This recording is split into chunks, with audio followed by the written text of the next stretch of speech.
I was 10 years old the day my biological parents abandoned me on a street corner in downtown Los Angeles, clutching a worn backpack and a note that said simply, "We can't afford two children." I remember standing there for hours, watching the chaos of the city swirl around me, cars honking through traffic, people rushing past without a second glance, the sun beating down on the hot pavement. I didn't cry. Even then, I understood that tears wouldn't change anything. My parents had made their choice. My younger brother over me, the son over the daughter. What I didn't know that day, shivering despite the heat as the sun set over the buildings, was that being abandoned would become the greatest gift of my life. Mrs. Catherine Rivera found me just as the streetlights began to flicker on. She was elegant even then, wearing a crisp white blouse and tailored pants, carrying herself with the kind of quiet confidence that comes from old money and older wisdom. She didn't ask me if I was lost or where my parents were. She simply looked at me with those sharp, assessing eyes and said, "You look hungry. Would you like something to eat?" I nodded, too exhausted and confused to be wary. Over burgers at a diner, she asked me careful questions.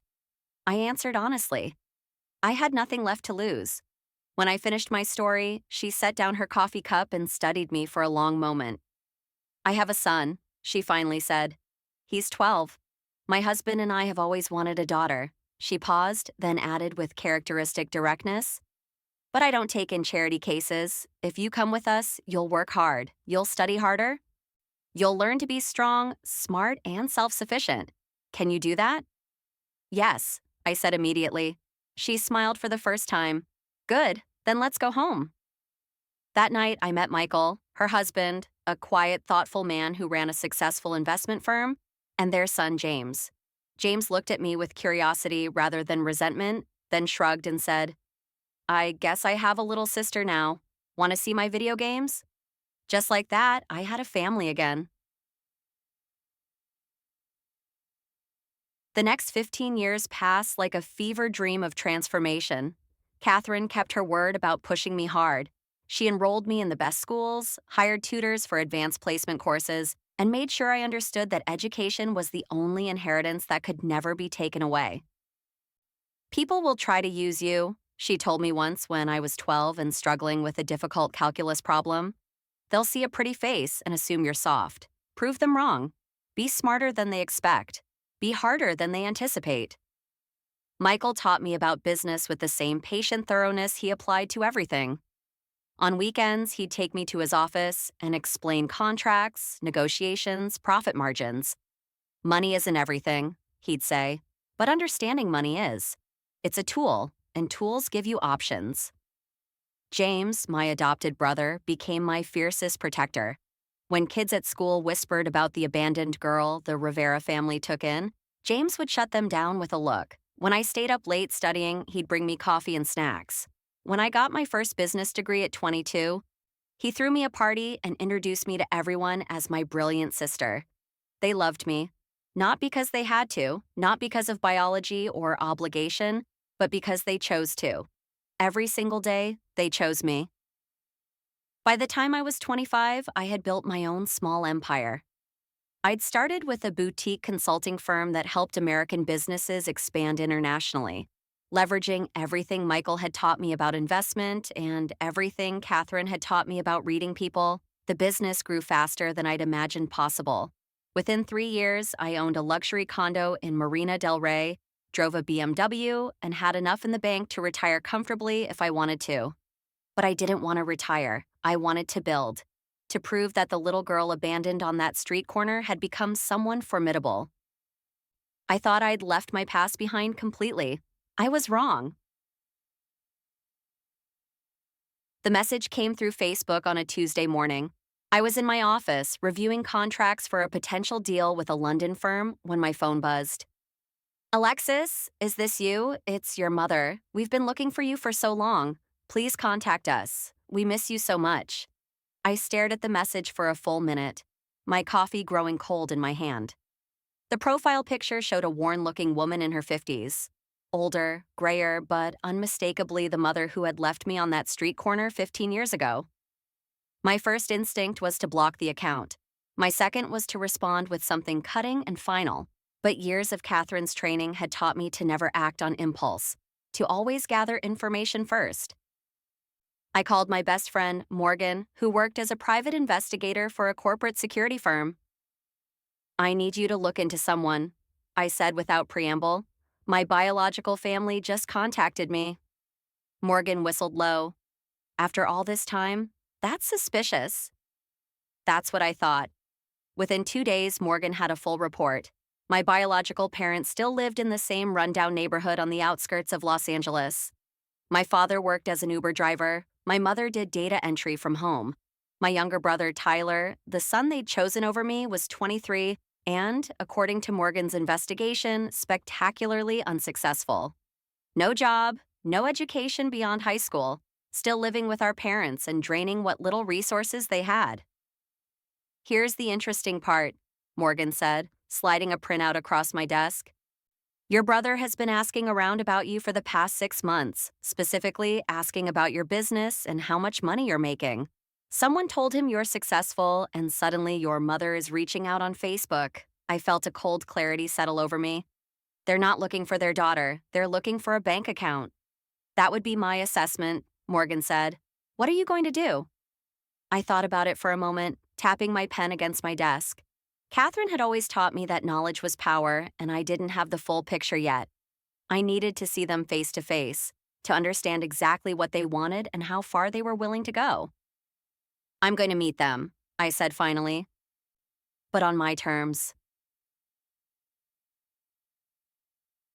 I arranged to meet them at a nice cafe in Beverly Hills. Not one of my usual spots, but upscale enough to make a statement. I arrived 15 minutes early, wearing a tailored Armani suit and carrying my Chanel bag. I wanted them to see exactly what they'd given up.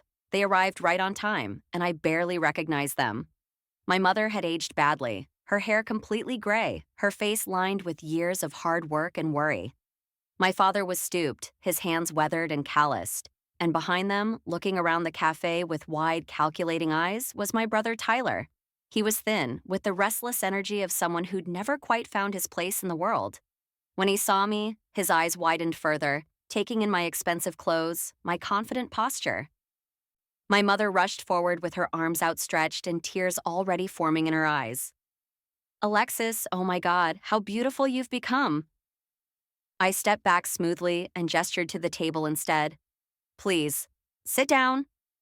The hurt that flashed across her face almost made me feel guilty. Almost. We ordered drinks. I got an espresso, they got regular coffee. And for a few minutes, we made awkward small talk. They asked about my life, and I gave them the broad strokes. I'd been adopted by a good family, went to university, started a business. I didn't mention specifics, didn't talk about my wealth or success. But Tyler kept staring at my watch, a Cartier that Michael had given me for my 25th birthday, and I could practically see the calculations running behind his eyes. My mother cleared her throat and leaned forward with her hands clasped tightly on the table. Alexis, we've thought about you every day since we made that difficult choice. I set down my cup and met her eyes directly. The choice to abandon me. She flinched like I'd slapped her. My father jumped in quickly, his voice rough and defensive. We were barely surviving. We could barely feed ourselves.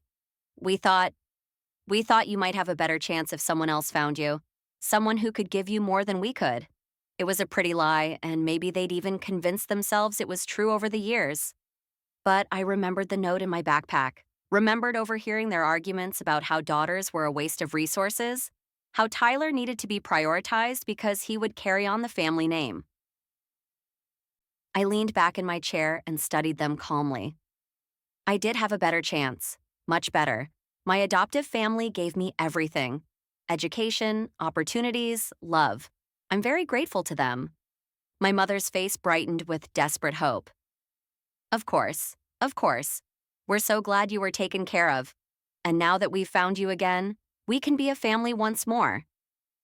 I repeated the word slowly, letting it hang in the air. A family. After 15 years. My father straightened up and his jaw set stubbornly. Blood is blood. You're our daughter. That never changed. Tyler leaned forward then, speaking for the first time, and his smile was too bright, too eager. Sis, it's so amazing what you've accomplished. Mom and Dad showed me articles about your business. You're doing so well. I've actually been thinking about starting my own business. Maybe you could help me, give me some advice, or, maybe some startup capital. There it was. The real reason for this reunion? I sat back and let the silence stretch between us, watching all three of them squirm. How much? Tyler blinked and his smile faltered. What? My voice was quiet but precise. How much money do you want? My mother started to protest with her hands fluttering nervously. Alexis, no, it's not like that. I held up one hand and cut her off cleanly. Please, let's not waste each other's time. You found out I'm successful, and now you want money. Tyler wants startup capital. You probably need help with debts, with bills. So tell me, how much? The silence that followed was thick and uncomfortable. My father's face darkened and his voice came out rough with anger. We raised you for 10 years. We put food in your mouth, clothes on your back. Is it so wrong to ask for help now that you can afford it? I repeated his words softly, tasting the bitterness of them. You raised me for 10 years. And then you left me on a street corner like garbage. You chose Tyler over me because he was a boy and I was just a worthless daughter. My mother's voice cracked as she cried out, It wasn't like that. My words were steel wrapped in silk. Yes, it was exactly like that. And now, 15 years later, your son has amounted to nothing and you're hoping I'll bail you all out. That I'll be the dutiful daughter and hand over my hard-earned money to people who threw me away. Tyler's face flushed red and he half rose from his chair. We're family. You're supposed to help family. I almost laughed at the irony and shook my head slowly. Family. You don't know the first thing about family. I pulled out my phone and sent a quick text. Within minutes, the cafe door opened and Catherine, Michael, and James walked in. My biological parents' eyes went wide as they took in my adoptive family. Their expensive clothes, their confident bearing, the way they moved through the space like they owned it. Catherine walked directly to our table, her heels clicking sharply on the polished floor. She looked at my biological parents with the kind of cool assessment I'd seen her use on incompetent business partners, and her voice was perfectly controlled. So, you're the people who abandoned my daughter on a street corner. My mother's voice came out as a whisper. Your daughter? Catherine's voice was steel. Yes, my daughter. I'm the one who found her shivering and scared. I'm the one who fed her, educated her, loved her. I'm the one who sat up with her during nightmares, who pushed her to be better, who celebrated every achievement. She paused and let the weight of her words sink in before finishing. What exactly makes you her parents? Michael stepped forward and placed a protective hand on my shoulder, and when he spoke, his voice was quiet but carried absolute authority. We've been aware of your attempts to contact Alexis for some time. We've also had you investigated. My father bristled and his hands clenched into fists. You had no right. Michael cut him off smoothly. We had every right. Alexis is our daughter, and we protect what's ours. We know about your debts, your failed business ventures, your son's gambling problems. Tyler shot to his feet and his chair scraped loudly against the floor. That's a lie. James, who had been silent until now, pulled out a folder and dropped it on the table with a dull thud, and his voice dripped with contempt. Is it? Because we have receipts from 3 different casinos, loan documents, and statements from people you owe money to. He looked at Tyler with undisguised disgust.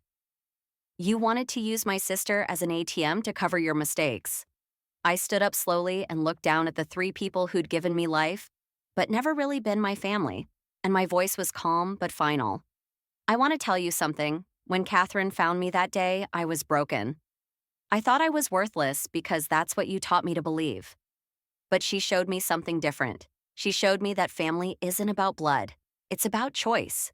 It's about showing up every day and choosing to love someone, to support them, to push them to be their best self.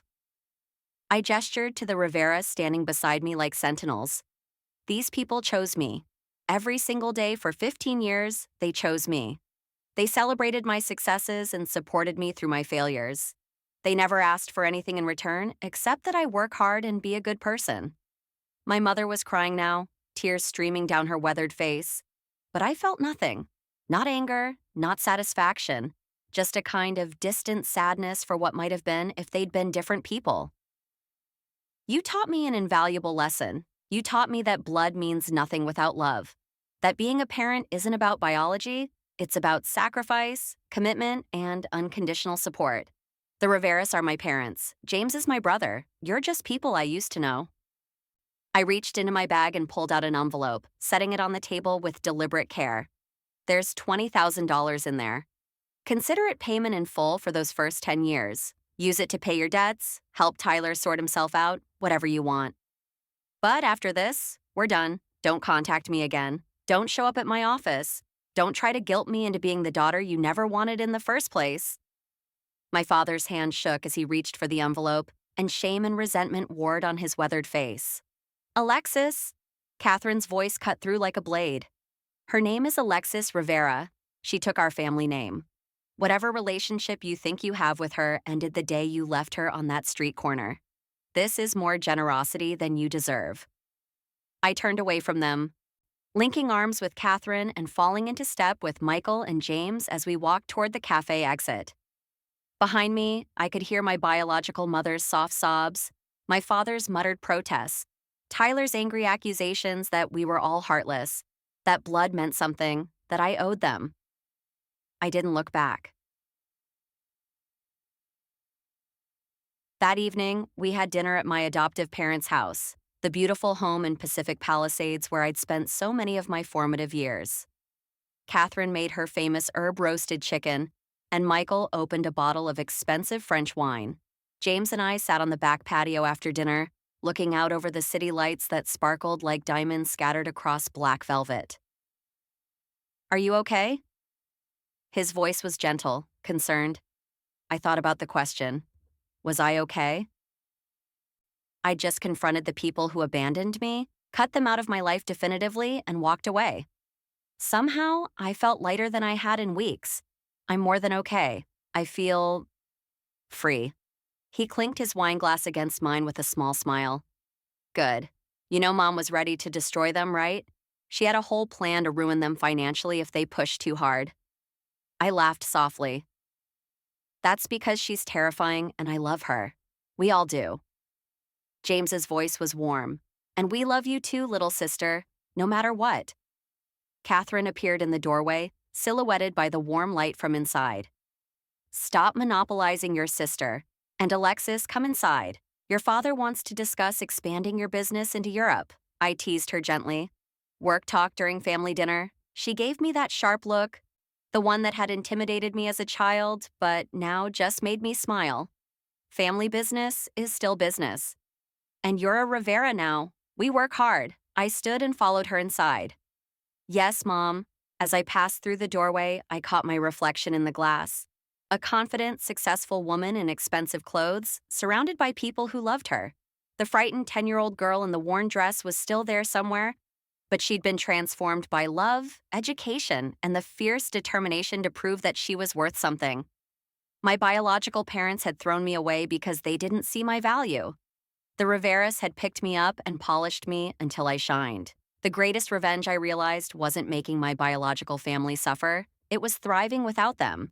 It was building a life so full of love, success, and happiness that their absence meant nothing. I'd been abandoned, yes, but I'd also been found. And the family that found me, the family I chose and who chose me back, was worth more than blood could ever be. 2 weeks later, I was in my office when my assistant buzzed me with a hesitant voice. Ms. Rivera, there's a woman here to see you. She says she's your cousin on your biological father's side. I sighed and rubbed my temples. Tell her I'm not available, and please make a note I'm not accepting any visits from my biological family or their relatives. If anyone comes claiming to be related to me, they're to be turned away politely but firmly. Understood, Ms. Rivera. Catherine had warned me this might happen over lunch the previous week, her eyes knowing. Give people money once, and they'll see you as a resource to be tapped forever. You need to draw firm boundaries. She was right, as always. That evening, I had dinner with James at a new steakhouse that had just opened downtown. Halfway through our meal, my phone buzzed with a message from Tyler. The money's gone already. We need more. You're rich, you won't even miss it. Help your family. I showed James the message. He scowled and his jaw tightened. What an entitled little parasite. Should I respond? His answer was immediate and firm. No. Block him. Block all of them. They made their choice 15 years ago, and you've been more than generous. Don't let them guilt you into thinking you owe them anything more. I blocked the number, feeling a small sense of satisfaction. Then I raised my wine glass. To family. James grinned and clinked his glass against mine with emphasis. To family. The real kind. 6 months passed. My business continued to grow. I opened an office in London and was negotiating deals in Tokyo. Catherine and Michael attended every major milestone, beaming with pride. James helped me navigate some tricky legal issues when a competitor tried to poach my clients.